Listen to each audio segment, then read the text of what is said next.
The sound we are going to practice in this video is the sound sh. Repeat after me. Sh. Sh. Sh in shallow. Again, shallow. Shampoo. Again, shampoo. Sharing. Again, sharing.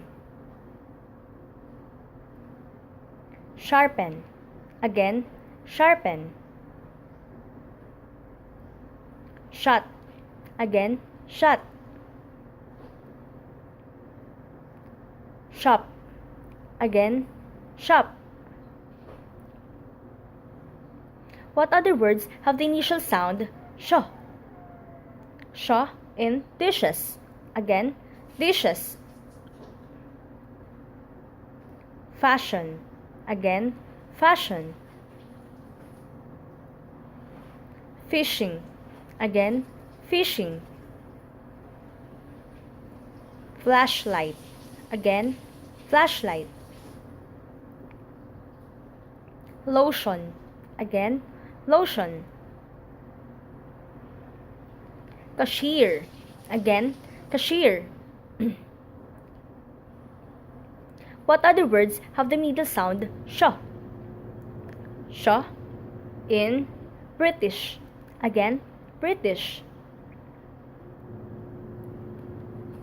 Car wash. Again, car wash.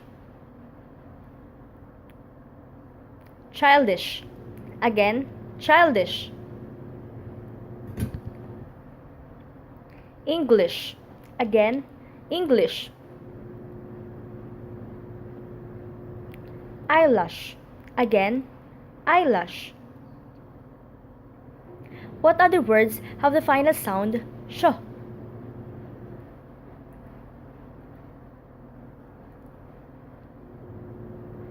Now, let's practice phrases with the sound sh. Ready? Sh in shut in arm. Again, shut in arm. Sore shoulder. Again, sore shoulder. Shovel snow. Again, shovel snow. Morning shower. Again, morning shower.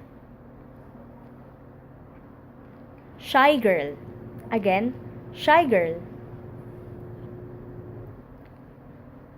Now, let's practice sentences with the sound sh.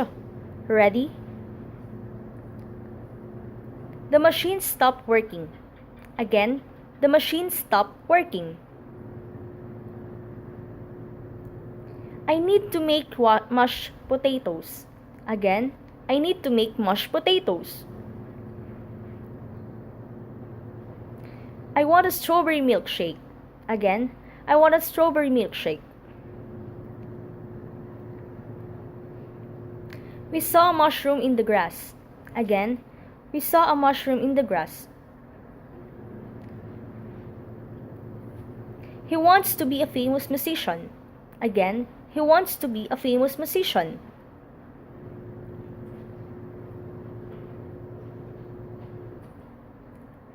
The sound we just practiced in this video is the sound sh.